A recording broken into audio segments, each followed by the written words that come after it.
Are the tribulation, judgment, natural or supernatural in nature? Actually, there are three possible sources of the death and devastation pointedly predicted by Scripture during the tribulation.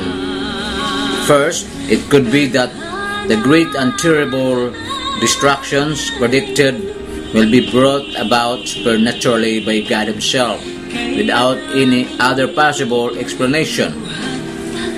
Until the nuclear age, this was the primary view, as it was hard to see how such a scenario could be brought about by natural human means. In the Old Testament, we find God killing 185,000 of Israel's enemies by one angel, without any natural explanation. If one angel can wipe out that many people, it should not be too much trouble for all the host of God's angelic armies to destroy 3/4 of the earth population.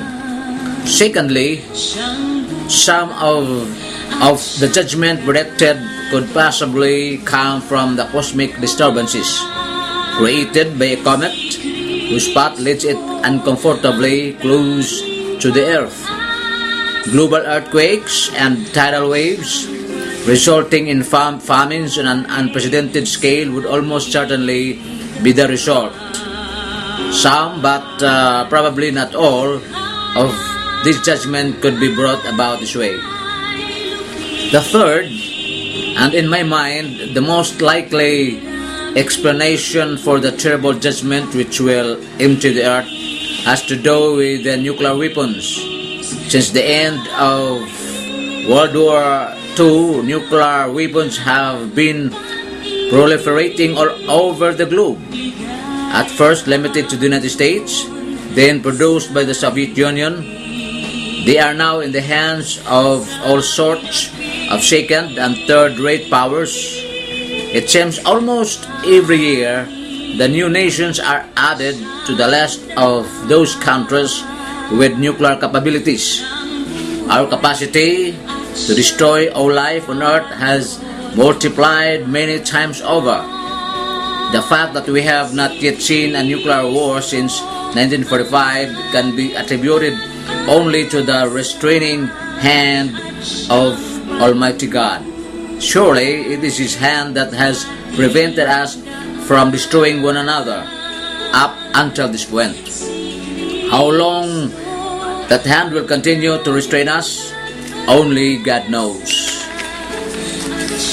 It was Hal Lindsey who first popularized the theory that the terrible plagues and judgment seen and described by John in the book of Revelation might be a first-century man's description of a thermonuclear war.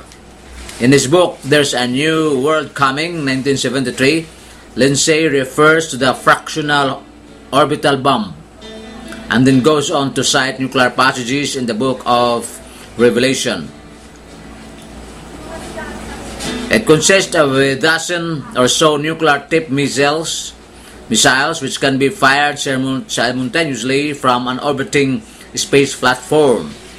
Because the missiles come straight down from the sky, they can strike several cities simultaneously and with virtually no warning.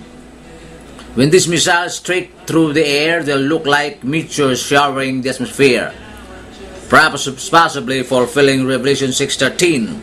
The stars of heaven fell to the earth.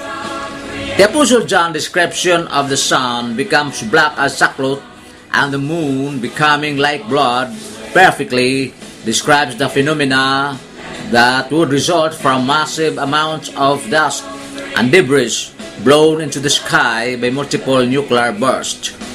And the atmosphere was pushed apart like a scroll when it is rolled together. Revelation 6:14. Do you know what happens in a nuclear explosion? The atmosphere rolls back on itself. It's these tremendous rocks of air back into the vacuum that causes much of the destruction of a nuclear explosion. John's words in this verse are a perfect picture of an all-out nuclear exchange. The whole world will be literally shaken apart. As we read the book of Revelation, we find John did not use terms like nuclear weapons or fractional orbital bombs. Instead, we find him describing things like hail and fire, a great mountain burning with fire, and a great star burning like a torch. This is what we would expect of a first century man describing things he had no knowledge of in the only terms he knew to use. Could it be that what John was really witnessing in the spirit was an end of the age nuclear holocaust? The effects here described certainly seem to bear him out.